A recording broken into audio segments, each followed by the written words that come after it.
Good morning everyone. So today Friday and nakikinig ka. I'm talking to the guys. 2 weeks na kami lang dalawa dito ng aking pusa. So parang naaawa rin ako sa kanya guys kasi iniiwan ko siya ng umaga. Babalik ako ng tanghali, minsan hindi kasi umuwi ako dun sa accommodation namin. Bakasyon yung aking anak. Ayaw naman niyang dalhin dun sa pet hotel kasi meron naman yung mga hotels dito ng mga pets, kaso nga lang ayaw niyang dalhin doon kasi crowded talaga guys. Kasi minsan nakita ko na tapos yung surroundings ba napaka strong yung mga smells ng mga pagkain, siyempre iba-ibang pets ang nandoon. Okay naman, safe naman sila, pero parang nakakaawa naman kasi itong pusa pag iwanan mo lang siya. Minsan nga iniiwan ko siya ng 9 o'clock. Babalik ako dito ng mga 1:30 kasi ang hirap pang maghintay ng taxi. Mabuti sana guys kung hindi tag-init talaga, as in talagang kung pwede lang sana. Ayaw ko talagang lumabas kasi sobrang init ngayon.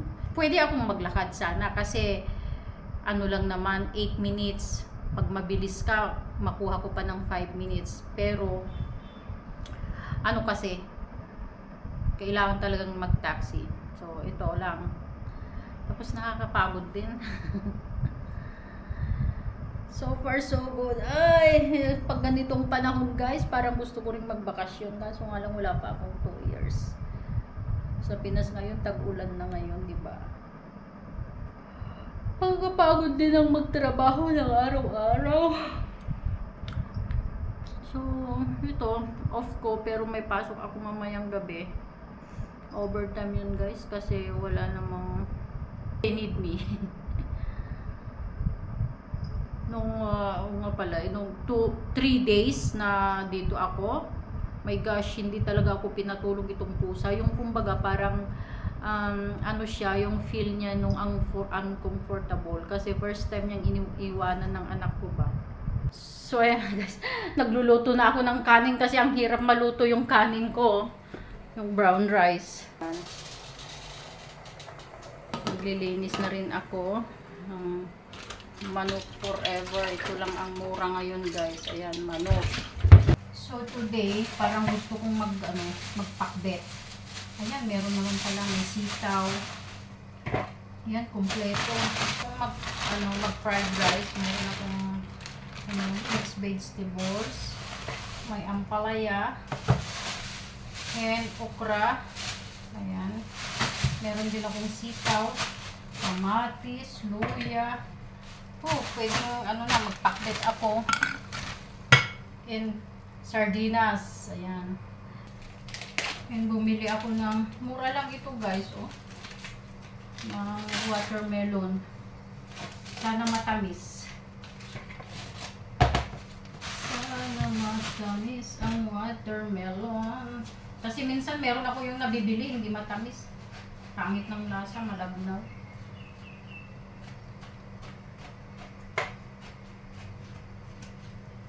Sana matamis.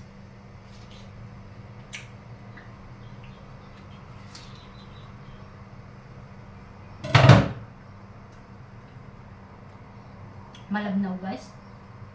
Walang hindi matamis.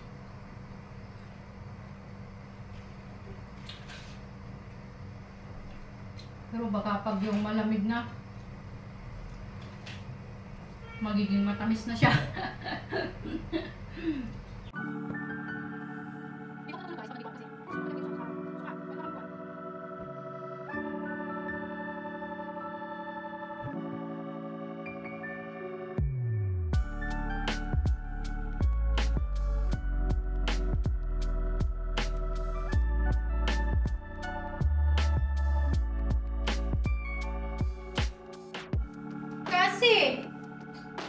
Ba't mo na naman tinanggal yung yung necklace mo?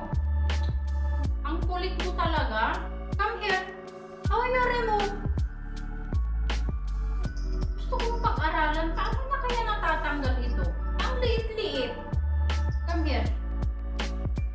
Come here. Good girl.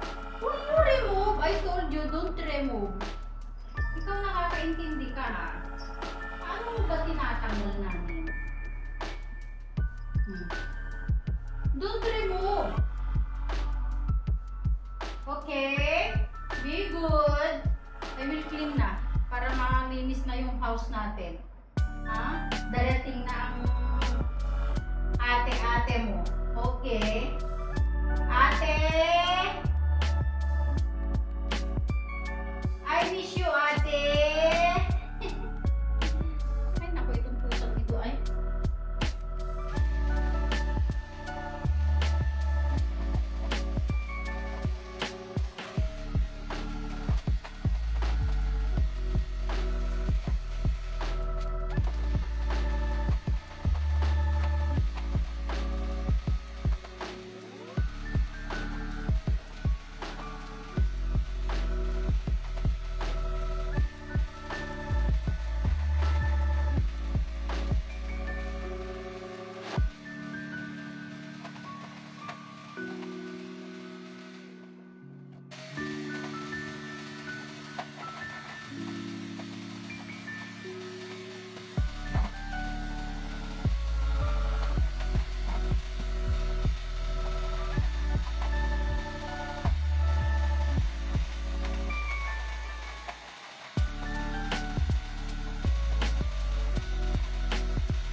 Oh, ito na guys, yung aking gulay with sardinas. Yan guys.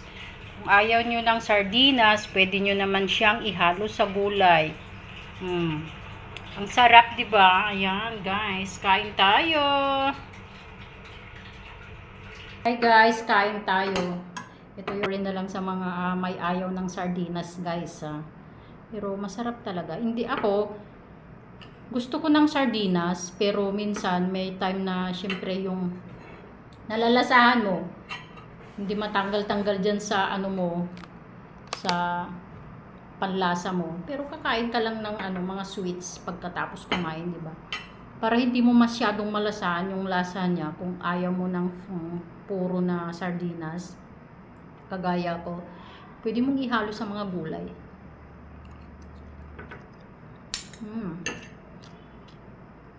Masarap siya guys.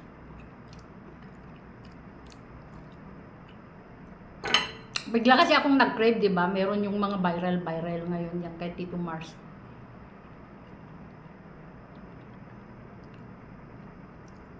Ayun, nakabili ako. Ngayon ko lang siya maluto.